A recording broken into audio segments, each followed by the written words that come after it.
कुंज विहारिणे नमः। श्री स्वामी हरिदास विजय तीर्थराम। भैया, ये भगवान नाम इतना महत्वपूर्ण है, इतना बहुमूल्य है, इतना दुर्लभ है कि इस भगवान नाम का किसी भी दूसरे कार्य में प्रयोग नहीं करना चाहिए। भगवान नाम लेना चाहिए केवल भगवान के लिए, और भगवान के लिए भी नहीं, उनके प्रेम की प्राप्ति के लिए। प्रेम की प्राप्ति के लिए भी नहीं, वरन इसलिए कि नाम लिए बिना रहा नहीं जाता हमसे। हमारे मन की वृत्तियां ऐसी बन जावें कि जिससे भजन हुए बिना हमें एक क्षण भी चैन न पड़े। जैसे श्वास रुकते ही गला घुटने लगता है, प्राण व्याकुल होकर छटपटाने लगते हैं, इसी प्रकार भजन में जरा सी भूल होने से, प्रमाद होने से, क्षण भर के लिए भी भजन छूटने में प्राण छटपटाने लगें, ऐसी वृत्ति बन जाए। और इसीलिए नारद जी कहते हैं कि तेल धारावत निरंतर भजन करने से ही प्रेम की प्राप्ति होती है। भजन में सबसे पहले नाम की आवश्यकता है। जिसका भजन करना होता है, सर्वप्रथम उसका नाम जानना पड़ता है, इसलिए नाम ही भजन का मूल है। लौकिक रूप में भी हम किसी व्यक्ति से मिलना चाहते हैं तो पहले नाम पूछते हैं कि तुम किस व्यक्ति के बारे में बातें कर रहे हो, जिसके गुणों की प्रशंसा कर रहे हो। जब हम उसका नाम सुनते हैं, उसका गुणगान सुनते हैं, तब हमारे हृदय में उससे मिलन की इच्छा जागृत होती है। भैया, इसी प्रकार भगवान का नाम भजन का मूल है। उनका नाम स्वरूप को प्रकट करता है। नाम भजने के कई तरीके हैं, जप, स्मरण और कीर्तन। इनमें सबसे पहले जप की बात कही जाती है। भगवान के जिस नाम में रुचि हो, जैसा हमारा भाव हो, जो अपने मन को रुचिकर हो, उसी नाम की, भगवान की भावना से बारंबार आवृत्ति करने का नाम जप है। जप की शास्त्रों में बड़ी महिमा कही गई है। जप को यज्ञ माना गया है, और गीता में भगवान कहते हैं कि यज्ञा नाम जप यज्ञोस्मि, यज्ञों में जप यज्ञ मैं हूं। जप के 3 प्रकार होते हैं, साधारण, उपांशु और मानसी। जो फल साधारण जप के 1000 मंत्रों से होता है, वही फल उपांशु जप के 100 मंत्रों से और मानसी जप के 1 मंत्र से हो जाता है।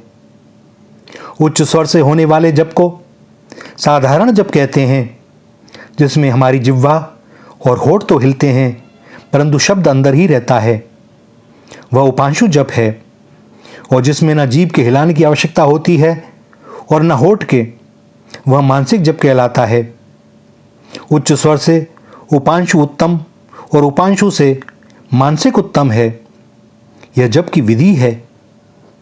किसी भी देवता का कैसा भी मंत्र क्यों ना हो, यह विधि सबके लिए एक सी है, परंतु भगवान नाम जप का विलक्षण फल होता है।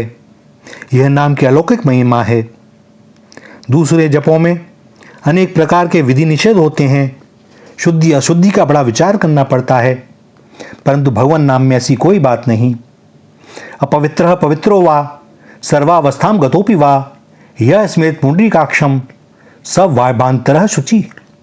अपवित्र हो, पवित्र हो, किसी भी अवस्था में क्यों ना हो, भगवान पुंडरीकाक्ष का स्मरण करते ही बाहर और भीतर की शुद्धि हो जाती है। जल मृतिका से केवल बाहर की ही शुद्धि होती है, परंतु भगवान नाम अंतर के मल को भी अशेष रूप से धो देता है। इसका किसी के लिए भी किसी अवस्था में कोई निषेध नहीं है। कलि संतरोपनिषद में कहा गया है कि द्वापर के समाप्त होने के समय श्री नारद जी ने ब्रह्मा जी के पास जाकर पूछा कि हे भगवान, मैं पृथ्वी की यात्रा करने वाला कलियुग को कैसे पार करूं? और ब्रह्मा जी कहते हैं कि तुमने बड़ा उत्तम प्रश्न किया है। संपूर्ण श्रुतियों का जो गूढ़ रहस्य है, जिससे कलि संसार से तर जाओगे, उसे सुनो। उस आदि पुरुष भगवान नारायण के नामोच्चारण मात्र से ही कलि के पातकों से मनुष्य मुक्त हो सकता है।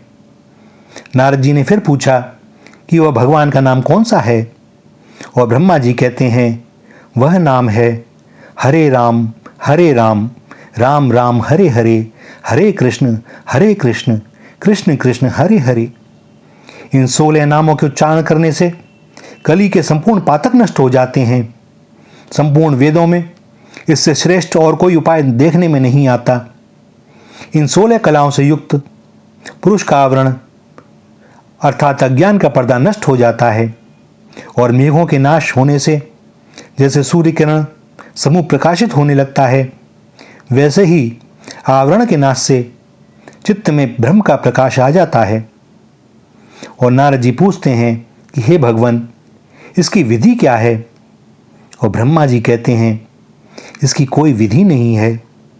सर्वथा शुद्ध हो या शुद्ध, नामोच्चारण मात्र से ही सालोक्य, सामीप्य, सारूप्य और सायुज्य मुक्ति मिल जाती है। किंतु भैया, ये जितनी भी सरल बातें सुनने में सरल दिखाई देती हैं, आचरण में उतारना उतना ही कठिन। सावधान रहें। भगवत प्राप्ति की इच्छा है तो वह तो वैसे भी सावधान ही रहता है, किंतु यदि अभी लगन तीव्र नहीं हुई है तो संभव है असावधानी घट जाए और वह फल ना मिले, वह भगवत प्राप्ति का अनुभव ना हो, कृपा का अनुभव ना हो, और लगे कि नहीं सब बेकार की बातें हैं। किंतु भैया, ऐसा है नहीं। शास्त्रों ने, संतों ने, रसिकों ने इसी की महिमा गाई है, इसी के द्वारा भगवत प्राप्ति करी है। और कलयुग में तो यह अत्यंत सहज और सरल विधि है। कोई तप नहीं करना, हजारों साल, क्योंकि समय भी नहीं है हमारे पास, तो पता नहीं कौन सा क्षण अंतिम हो, क्योंकि कलयुग में यह विशेष है कि हमारी उम्र की कोई सीमा निश्चित नहीं है। हम नहीं जानते कितने वर्ष जीवेंगे ही। सो प्रत्येक क्षण को अंतिम मानते हुए हम चेष्टा करें कि प्रत्येक क्षण में भगवान नाम हमारी जिह्वा पर हो। सो यदि हमारी मृत्यु भी आ जाए तो अंत समय हमारे मुख में उन्हीं का नाम हो, और अंतमति सुगति। श्री राधा श्री राधा श्री राधा।